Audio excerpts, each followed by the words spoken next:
anyone have questions so far, besides all of them? Yes? Remember too, like, if you feel like it's like not perfectly executing, welcome to life, right? But also people move different, people are built different, people have a tendency to shift their weight a certain way, to posture up or to curl in. Like, everybody moves differently. So if you really like some of this technique, I would suggest drill it. And then also, like, when you're rolling, try to catch it with different types of people, right? You'll start to see where you can apply it, where maybe it's not working, and then you'll also start to get with those certain partners who really irritate you but help you the most because they shut everything down in certain areas where you're used to being able to succeed. And I would suggest this one thing that a lot of people don't do: ask them. So many people go home and like drive in their car crying, just girls, right? Crying, upset, why am I not good at this? And the person with the answer to how they could have been better at it was right across from them, shutting it down. But we get in our heads and we don't want to ask. Ask is the best way. I think I know the answer to this, but does all of this work just as good in gi, you think? Everything you're Oh yeah. Oh yeah. And in gi you have more friction. So for escaping this, much harder in gi because of the friction. For maintaining this, even better because you have different grips you can start to apply too. Like your lapel grips, your sleeve grips, even like pant grips. Like, some people love to grab a belt. Me personally, I'm like, it's gonna fall off. But that's because you guys never tie your belts properly. So I like, they're my friends. So I love this in gi and no gi. And honestly, jiu-jitsu is jiu-jitsu. Like, I remember all the way to like blue, purple belt, I was like very no gi heavy. I was like, came from MMA. I was like, probably won't wear gi. And I remember being, dare I say, an ignorant blue belt and sitting in front of my coach Rob and Marcelo, talking to them about why I'm not doing gi competition. And I just remember him going, Chels, you love jiu-jitsu? And I was like, yeah, I love jiu-jitsu. And he goes, then do jiu-jitsu. And I was like, ah. So now that plays back in my head continuously, and I'm like, so now when my blue belt friends say things to me, I'm like, remember this moment. So I think in like jiu-jitsu, gi and no gi, you should be able to transfer between both. Mainly the thing that changes is the grips. That's it. But I love both because I love jiu-jitsu. And a lot of people, will go into like, oh, this doesn't transfer in the streets. Well, last time I checked, gi grips work on a hoodie, they work on a men's or women's suit. Okay, because we're out here. Right? We're wearing pantsuits now. But, and like, it works on both. So I think you do yourself a disservice, and that's my personal opinion. I know there are people who will never touch a gi, and that's okay.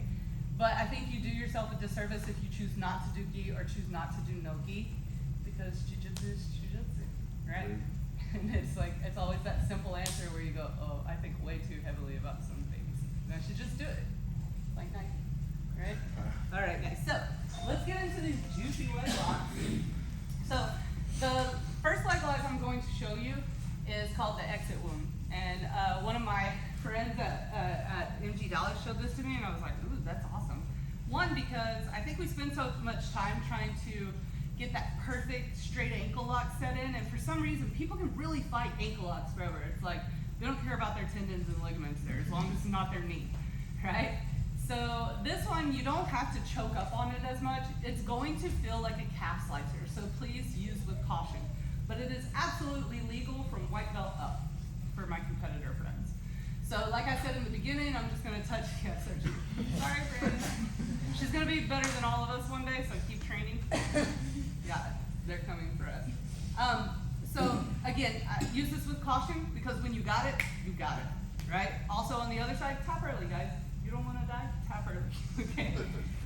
You can't only depend on your teammate not to hurt you. It has to be a mutual agreement, yes? So we'll just start in that single leg X. So my partner is down, on his back, on your bottom, your butt. Okay, so look, you can even like do the same type of entrance here, right, from sitting.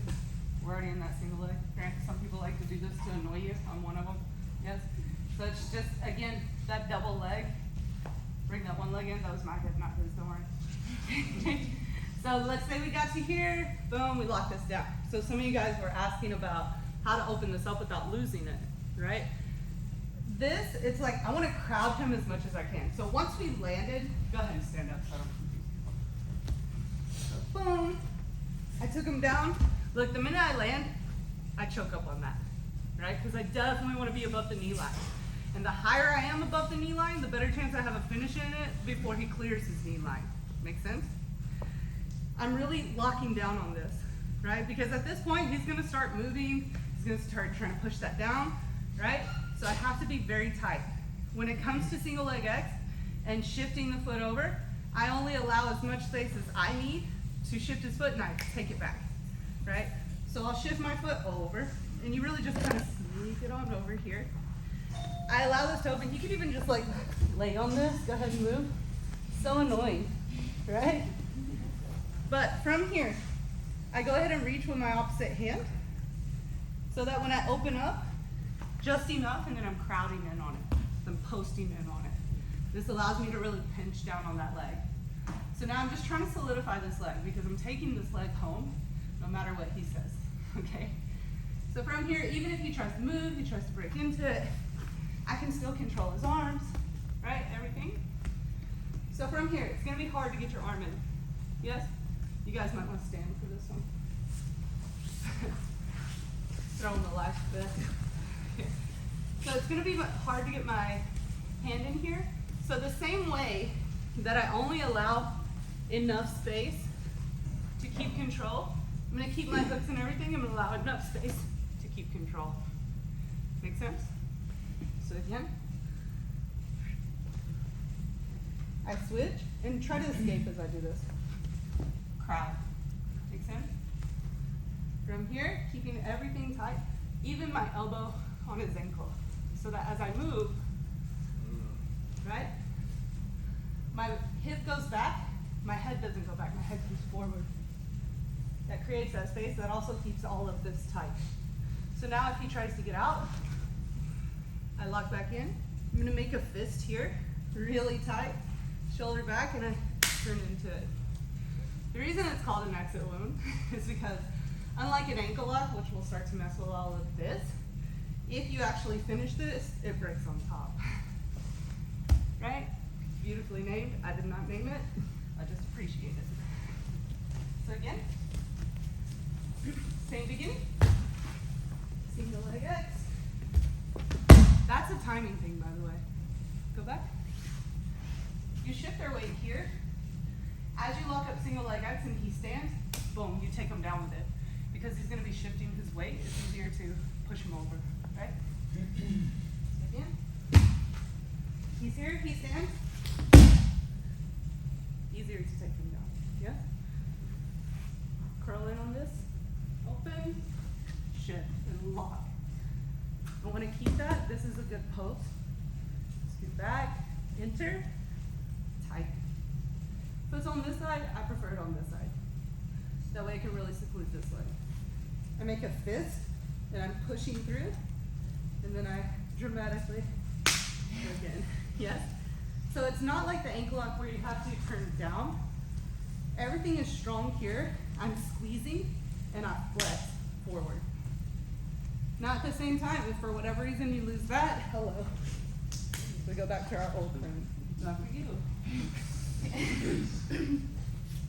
Questions?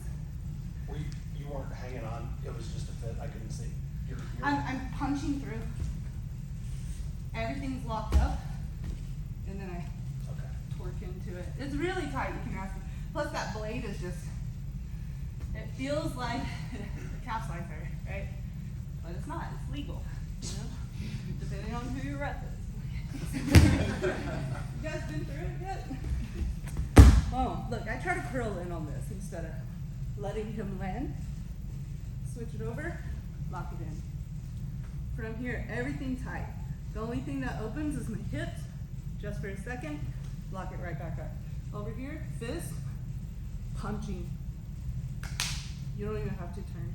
Try to get out of it before he can. Keep it tight if you guys are into heel hooks. Lock it. It's still really tight here. Blade of your arm. I don't bring my whole arm back. Bring that blade. Lock right under it. Look at my Rolex. Oh, it's done? Give me a minute. Okay. And and that's called partner communication. Try it out. Be careful with each other. You're all you have. 1, 2, 3. Let's go. Oh boy.